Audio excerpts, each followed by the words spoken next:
السلام علیکم ورحمۃ اللہ وبرکاتہ۔ یہ وہ لمحہ ہے جب وادی طور کی خاموشی ایک عظیم ذمہ داری میں بدل جاتی ہے۔ حضرت موسیٰ علیہ السلام اللہ سے ہم کلام ہو چکے ہیں، دل میں وحی کی روشنی ہے اور ہاتھ میں اللہ کا حکم۔ اور اب وہ اکیلے نہیں، ان کے ساتھ ان کے بھائی حضرت ہارون علیہ السلام ہیں۔ دعا کا قبول ہونا اور نبوت کی رفاقت۔ آگے ایک ایسا دربار ہے جہاں غرور بولتا ہے، جہاں ظلم تخت پر بیٹھا ہے، فرعون کا دربار۔ آئیے اس سفر کو سنتے ہیں جہاں دو نبی حق کا پیغام لے کر باطل کے سامنے کھڑے ہونے جا رہے ہیں۔ اللہ عز و جل یہاں حضرت ہارون علیہ السلام اور حضرت موسیٰ علیہ السلام سے فرما رہا ہے کہ تم دونوں فرعون کے پاس جا کر اسے دعوت حق دو اور اسے بتاؤ کہ عبادت کے لائق وہ ہے جس کا کوئی شریک نہیں، اور بنی اسرائیل کو غلامی سے آزاد کر دے۔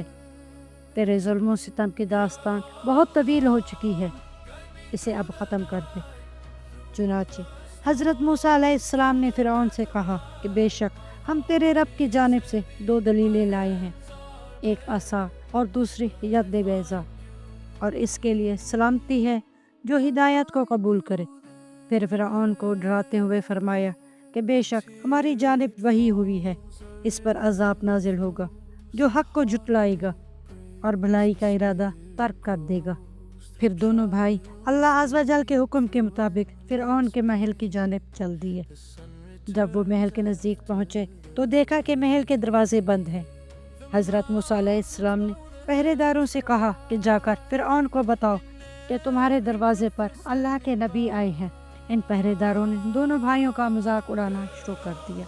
حضرت موسیٰ اور حضرت ہارون علیہ السلام جب فرعون کے پاس پہنچے تو اسے دعوت حق دی جس طرح اللہ عز و جل نے انہیں حکم دیا تھا۔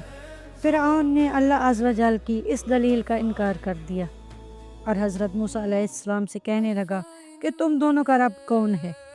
حضرت موسیٰ علیہ السلام نے فرمایا کہ ہمارا رب وہ ہے جس نے ہر شے کو اس کے لائق صورت دی، مخلوق کے لیے رزق، اعمال اور حیات و ممات کا نظام مقرر کیا اور اس سب کو اپنے پاس لوح محفوظ میں لکھ لیا۔ سورہ طٰہٰ آیت نمبر 56 تا 59۔ اور ہم نے دکھائیں اپنی سب نشانیاں تو اس نے جھٹلایا اور انکار کیا، بولا کیا تم ہمارے پاس آئے ہو کہ اپنے جادو کے ساتھ ہماری زمین سے نکال دو؟ اے موسیٰ، ہم بھی ضرور تمہارے مقابلے میں ایسا ہی جادو لائیں گے۔ ان آیات میں اللہ عز و جل کی نشانیوں کو جھٹلانے پر فرعون کی کم عقلی کا ذکر ہو رہا ہے۔ اس بدبخت نے کلام الہی سننے کے باوجود اس کا انکار کیا اور حضرت موسیٰ علیہ السلام کی پیروی کو اپنی شان کے منافی سمجھا اور معجزات کو دیکھ کر سمجھا کہ یہ جادوگری ہے، اس لیے کہنے لگا کہ ہم بھی جادو کے ذریعے تمہارا مقابلہ کریں گے۔ پھر اپنے ہٹ درمے پر قائم رہتے ہوئے حضرت موسیٰ علیہ السلام سے جگہ اور وقت کا مطالبہ کرنے لگا۔ حضرت موسیٰ علیہ السلام چاہتے تھے کہ ایسا موقع آئے جہاں وہ لوگوں کے مجمع میں اللہ عز و جل کے ان معجزات کو ظاہر فرمائے۔ چنانچہ حضرت موسیٰ علیہ السلام نے فرعون کے اس چیلنج کو قبول کرتے ہوئے میلے کا دن مقرر کیا۔ یہ دن اہل مصر کی عید کا دن تھا اور وہ آنے والا تھا۔ حضرت موسیٰ علیہ السلام نے فرعون سے کہا کہ وہ لوگوں کو صبح چڑھتے ہی اکٹھا کرنا شروع کر دے۔ آپ علیہ السلام کا یہ کہنے کا مقصد یہ تھا کہ رات کی تاریکی کے بجائے دن کے اجالے میں اللہ عز و جل کی وحدانیت بیان کرے اور فرعون اور اس کے ساتھیوں کا غرور خاک میں ملا دے۔ فرعون مقررہ وقت پر اپنے وزیروں، مشیروں اور دیگر رفقا کے ہمراہ مقررہ جگہ پر پہنچ گیا۔ وہاں پہنچ کر فرعون نے اعلان کیا کہ تمام اہلیان مصر اس میدان میں حاضر ہوں۔ اہلیان مصر یہ کہتے ہوئے اپنے گھروں سے نکل پڑے کہ ہم ان جادوگروں کی پیروی کریں گے اگر یہ غلبہ پا گئے۔ جب اہلیان مصر میدان میں جمع ہو گئے تو حضرت موسیٰ علیہ السلام تشریف لائے اور انہوں نے جادوگروں کو نصیحت کی کہ وہ اللہ عز و جل کی دلیل کے مقابلے میں آئے ہیں اور ان کا جادو باطل ہے۔ حضرت موسیٰ علیہ السلام نے انہیں نصیحت کرتے ہوئے فرمایا کہ اگر تم اللہ عز و جل پر جھوٹ باندھو گے تو تم پر عذاب نازل ہوگا، اور جو اللہ عز و جل پر بہتان باندھتا ہے وہ نامراد رہتا ہے۔ حضرت موسیٰ علیہ السلام کی یہ بات سن کر ان جادوگروں میں بحث چھڑ گئی۔ کچھ کہنے لگے کہ یہ جادوگر نہیں بلکہ نبی ہیں اور ان کا کلام بلا شبہ اللہ عز و جل کا کلام ہے۔ کچھ کہنے لگے کہ نہیں، یہ جادوگر ہے۔ پھر وہ باہم مشورہ کرنے لگے کہ کس طرح حضرت موسیٰ علیہ السلام کا مقابلہ کیا جائے۔ ان کا کہنا تھا کہ حضرت موسیٰ علیہ السلام اور ان کے بھائی حضرت ہارون علیہ السلام ماہر جادوگر ہیں اور یہ جادو کے زور سے ان کو مصر سے نکالنا چاہتے ہیں۔ ان جادوگروں نے باہم مشورہ کیا کہ وہ اپنے بہانوں اور مکاریوں سے ان کا مقابلہ کریں گے اور ہر قسم کے جادو سے ان پر غلبہ پانے کی کوشش کریں گے۔ یہ لوگ اپنے اس گمان میں حد سے تجاوز کر گئے اور وہ اللہ عز و جل کے معجزات کا مقابلہ جادو کے زور پر کرنے لگے۔ وہ نہیں جانتے تھے کہ حضرت موسیٰ علیہ السلام کے پاس جو معجزات ہیں وہ اللہ عز و جل کے عطا کرتا ہے۔ ان جادوگروں نے ایک دوسرے کو میدان میں اترنے کی ترغیب دی، کیونکہ فرعون نے ان سے وعدہ کر رکھا تھا کہ اگر وہ کامیاب ہوئے تو انہیں انعام و اکرام سے نوازا جائے گا۔ اسی لیے اللہ عز و جل نے فرمایا کہ شیطان کا وعدہ تو نرا فریب ہے۔ جب جادوگر باہم اکٹھے ہو کر میدان میں اترے تو حضرت موسیٰ علیہ السلام اور حضرت ہارون علیہ السلام بھی میدان میں ان کے سامنے جا کھڑے ہوئے۔ جادوگروں نے حضرت موسیٰ علیہ السلام سے کہا کہ پہلے وہ کچھ کر کے دکھائیں یا پھر وہ کرے۔ حضرت موسیٰ علیہ السلام نے فرمایا کہ پہلے تم اپنی جادوگری دکھاؤ۔ ان جادوگروں کے پاس کچھ رسیاں اور ڈنڈے تھے جنہیں انہوں نے پارے کے ساتھ ایسی ملمہ سازی کی تھی کہ جب وہ زمین پر انہیں رکھتے تو وہ دوڑتے ہوئے محسوس ہوتے تھے۔ یہ سب کمال پارے کا تھا جس کے ذریعے یہ بے جان چیزیں حرکت کرتی ہوئی محسوس ہوتی تھی۔ رسیوں اور لاٹھیوں کو پھینکتے ہوئے ان جادوگروں نے کہا کہ فرعون کی عزت کی قسم، ہم غالب آئیں گے۔ حضرت موسیٰ علیہ السلام نے جب یہ دیکھا تو انہوں نے قدرے خوف محسوس کیا کہ کہیں میری دلیل سے قبل لوگ ان کے فطرے میں مبتلا نہ ہو جائے۔ آپ علیہ السلام کو حکم خداوندی کا انتظار تھا، کیونکہ اس کے حکم کے بغیر آپ علیہ السلام کچھ نہ کر سکتے تھے۔ اللہ عز و جل نے آپ علیہ السلام کی جانب وحی فرمائی کہ اے موسیٰ، تم گھبراؤ مت، یقیناً تم ہی غلبہ پاؤ گے اور اپنے عصا کو زمین پر پھینک دو، وہ ان کی جادوگری کو ختم کر دے گا۔ یہ جادوگر کہیں بھی چلے جائیں فلاح نہیں پائیں گے۔ حضرت موسیٰ علیہ السلام نے اپنا عصا پھینک دیا اور فرمایا کہ یہ جو تم جادو کرتے ہو اللہ عز و جل اسے باطل کر دے گا، اور اللہ عز و جل مفسدوں کے کام نہیں سنوارتا۔ حضرت موسیٰ علیہ السلام نے جب اپنا عصا پھینکا تو وہ ایک بڑا اژدہا بن گیا۔ وہ اژدہا بڑی گردن والا تھا، اس کی شکل نہایت ڈراؤنی تھی۔ لوگوں نے جب اس اژدہا کو دیکھا تو ڈر کے مارے بھاگ گئے۔ جادوگروں نے جو جھوٹے سانپ بنائے تھے وہ اژدہا ان سانپوں کو نگلنے لگا۔ اس معجزے نے لوگوں کو حیرانگی میں مبتلا کر دیا۔ جادوگروں نے جب یہ معاملہ دیکھا جو ان کی عقل و فہم سے بالا تر تھا تو وہ پریشان ہو گئے۔ جادوگر سمجھ گئے کہ یہ کوئی جادو نہیں بلکہ معجزہ ہے جو اللہ عز و جل کے نبی نے اللہ عز و جل کے حکم سے ان کو دکھایا ہے۔ ان کے دلوں سے غفلت کے پردے ہٹ گئے اور وہ سجدہ ریز ہوئے، اپنے انجام سے بے خبر ہو کر، اور پکار اٹھے کہ ہم ایمان لائے رب العالمین پر جو حضرت موسیٰ اور حضرت ہارون علیہ السلام کا رب ہے۔ حضرت سعید بن جبیر رضی اللہ عنہ دیگر کا قول ہے کہ جب جادوگر اللہ عز و جل کے حضور سجدہ ریز ہوئے تو انہوں نے جنت میں اپنے محل دیکھے جو اللہ عز و جل نے ان کے لیے تیار فرمائے تھے، اور ان محلوں کو خوب سجایا گیا تھا۔ یہی وجہ ہے کہ ان جادوگروں نے فرعون کے مظالم کی کچھ پرواہ نہ کی۔ جب فرعون نے دیکھا کہ لوگ حضرت موسیٰ علیہ السلام اور حضرت ہارون علیہ السلام کے معجزات کی تعریف کر رہے ہیں اور ان کی صداقت کے قائل ہو رہے ہیں تو اسے خطرہ لاحق ہوا کہ کہیں اس کی حکومت نہ چلی جائے۔ فرعون اس حقیقت سے آگاہ تھا کہ حضرت موسیٰ علیہ السلام کا یہ معجزہ حق کی ترجمانی ہے اور کوئی جادوگری نہیں ہے۔ اس نے جادوگروں کو مخاطب کرتے ہوئے کہا کہ تم میری اجازت کے بغیر اس پر ایمان لے آئے ہو، یعنی تم نے اس کام کے لیے مجھ سے اجازت نہیں لی۔ پھر فرعون ان کو ڈرانے دھمکانے لگا اور حضرت موسیٰ علیہ السلام پر تہمت لگاتے ہوئے ان سے کہا کہ یہ تمہارا بڑا ہے اور تم نے اس سے جادو سیکھا ہے۔ یہ حضرت موسیٰ علیہ السلام اور حضرت ہارون علیہ السلام پر الزام لگایا گیا تھا، اور یہ فرعون کے کفر و عناد کی عکاسی کرتا تھا۔ فرعون کے درباری اور اہلیان مصر اس حقیقت سے آگاہ تھے کہ حضرت موسیٰ علیہ السلام کبھی ان جادوگروں سے ملے بھی نہیں تھے، پھر وہ جادوگر ان کے شاگرد کیسے ہو سکتے تھے؟ پھر یہ مقابلہ فرعون کی جانب سے تھا، نہ کہ حضرت موسیٰ علیہ السلام کی جانب سے۔ فرعون نے اپنے کفر کی انتہا کرتے ہوئے ان ایمان لانے والوں سے کہا کہ موسیٰ علیہ السلام تو تمہارا استاد ہے جس نے تمہیں جادو سکھایا ہے۔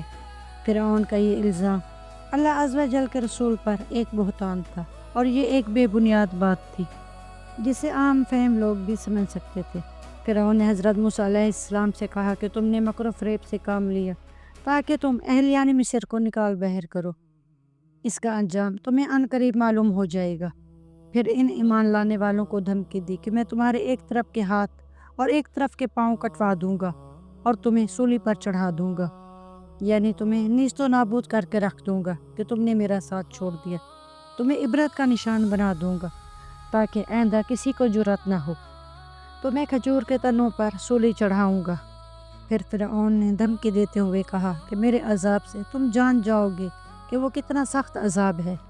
ایمان لانے والوں نے فرعون کی دھمکی کی کچھ پرواہ نہ کی اور کہا کہ ہم ہرگز تجھے فوقیت نہ دیں گے۔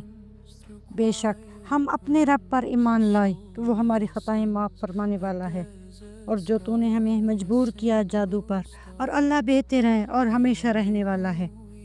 یعنی اللہ عز و جل کی جانب سے عطا کیا جانے والا ثواب تیرے اس وعدے سے بہتر ہے جو تو نے ہم سے کیا تھا۔ اس کا ثواب ہمیشہ کے لیے اور باقی رہنے والا ہے، جبکہ تیرا وعدہ دنیاوی ہے۔ ہم اپنے رب کی جانب لوٹتے ہیں اور امید رکھتے ہیں کہ وہ ہمیں معاف کر دے گا۔ ہم تیری قوم یعنی کپتیوں میں سب سے پہلے موسیٰ اور ہارون علیہ السلام پر ایمان لاتے ہیں، اور کیا تجھے برا لگتا ہے کہ ہم اپنے رب کی نشانیوں پر ایمان لائے جب وہ ہمارے پاس آئیں؟ ہمارا جرم فقط صرف اتنا ہی ہے کہ ہم نے اللہ عز و جل کے بھیجے ہوئے رسولوں کی تصدیق کی اور ان کی فرما برداری کو اپنا شعار بنایا۔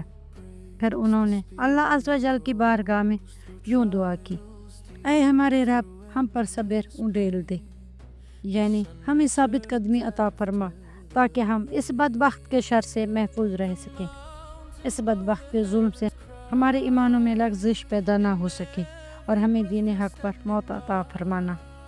بے شک جو اللہ عز و جل کی بارگاہ میں مجرم بن کر حاضر ہوا اس کے لیے جہنم ہے، اور نہ ہی وہ اس میں مر سکے گا اور نہ زندہ رہ سکے گا۔ اے فرعون کہیں تو بھی اس عذاب الہی میں مبتلا نہ کیا جائے۔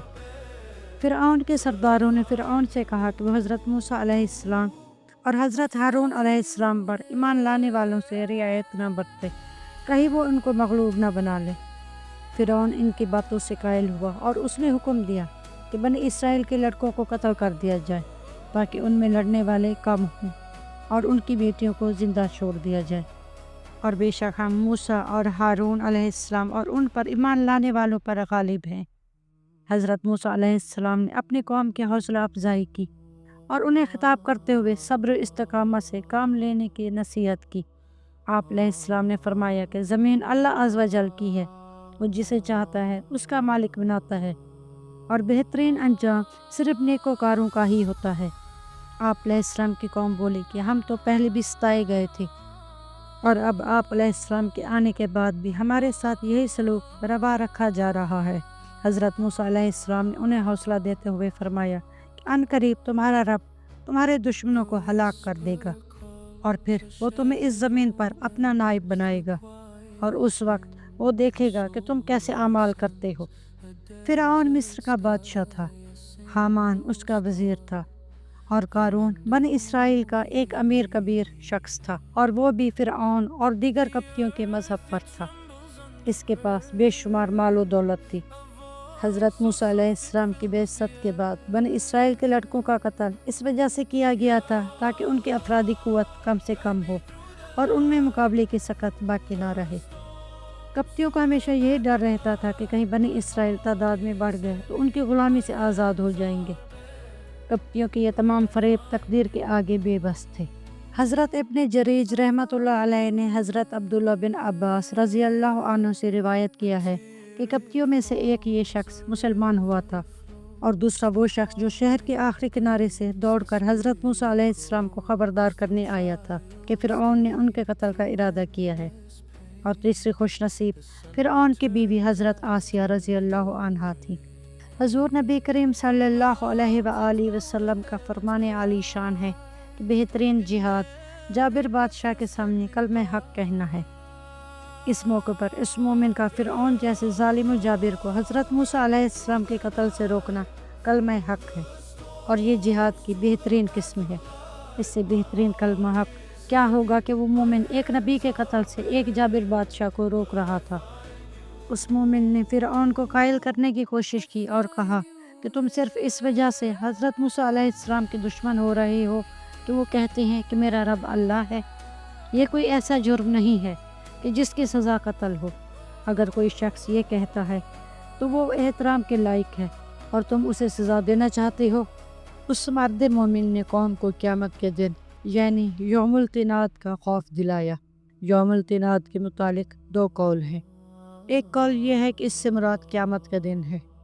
ایک قول یہ ہے کہ اس سے مراد وہ دن ہے جس دن اللہ عز و جل کا عذاب نازل ہوگا اور وہ جتنا بھی بھاگنا چاہیں گے بھاگ نہ سکیں گے۔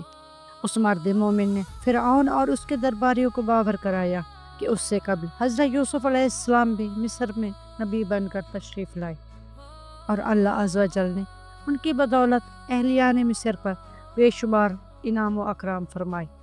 حضرت موسیٰ علیہ السلام انہی کے نسل میں سے ہیں، اور وہ بھی تمہیں اللہ عز و جل کی وحدانیت کی تعلیم دیتے ہیں کہ تم غیر کی عبادت کو چھوڑ کر اللہ واحد لا شریک کی عبادت کرو۔ اس مرد مومن نے مشکل حالات کے باوجود بھی حضرت موسیٰ علیہ السلام کا ساتھ نہ چھوڑا اور اللہ عز و جل کے دائمی عذاب سے محفوظ رہا۔ چنانچہ اللہ واحد لا شریک کی وحدانیت اور اس کے نبیوں کے انکار کے جرم میں فرعونیوں کو دوزخ کے سخت عذاب میں مبتلا کر دیا گیا۔ آل فرعون جو کہ قبطی قوم تھی کو مختلف عذابوں میں مبتلا کیا گیا۔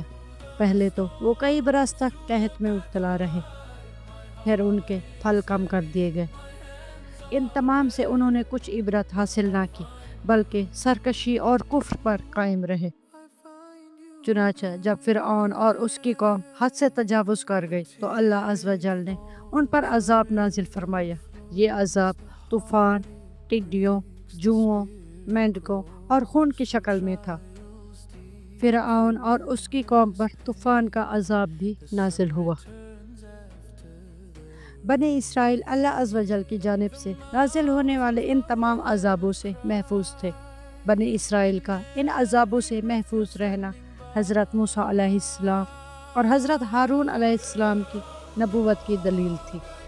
طوفان کا عذاب پانی کی صورت میں نازل ہوا اور مصر کی زمین پر ہر جگہ پانی ہی پانی نظر آتا تھا۔ پھر جب پانی خشک ہو گیا تو زمین مردہ ہو گئی۔